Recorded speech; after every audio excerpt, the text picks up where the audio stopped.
Perlakuan dan pemupukan anggur pasca pruning, pupuk makro dan mikro. Melanjutkan pembahasan seputar anggur. Jika di sebelumnya saya telah membahas tentang bagaimana cara melakukan pruning atau pemangkasan pada anggur, yaitu menggunakan dua metode pangkas spor dan metode chain, maka kali ini saya akan membahas tentang bagaimana cara melakukan pemupukan, perlakuan dan pemupukan anggur pasca pruning atau masa pupuk makro dan mikro. Melanjutkan pembahasan seputar anggur. Jika sebelumnya saya telah membahas tentang bagaimana cara melakukan pruning atau pemangkasan pada anggur, yaitu menggunakan dua metode pangkas spor dan metode chain,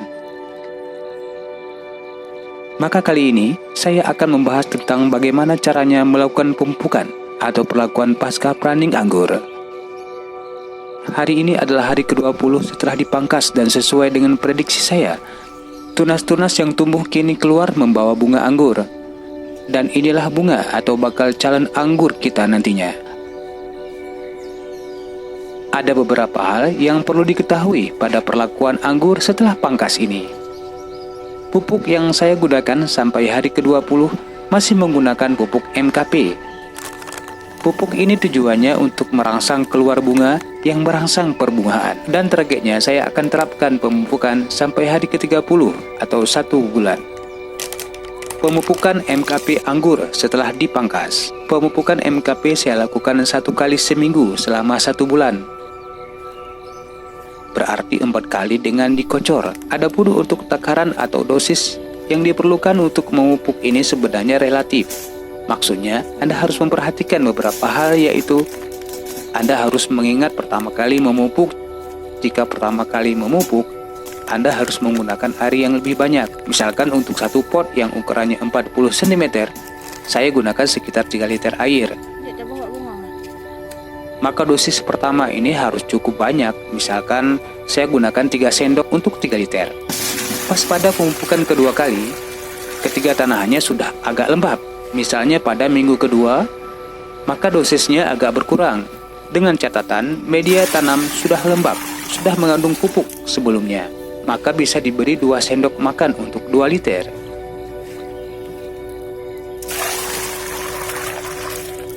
Demikian dan seterusnya sampai minggu keempat atau sampai bunga-bunga bermunculan. Nah, kenapa saya menggunakan 2 liter ini? Untuk menyesuaikan dengan lebar atau banyaknya media tanam pot. Untuk satu pot, saya gunakan misalnya 2 liter. Sementara kalau misalkan Anda punya pot yang lebih kecil, bisa dikurangi.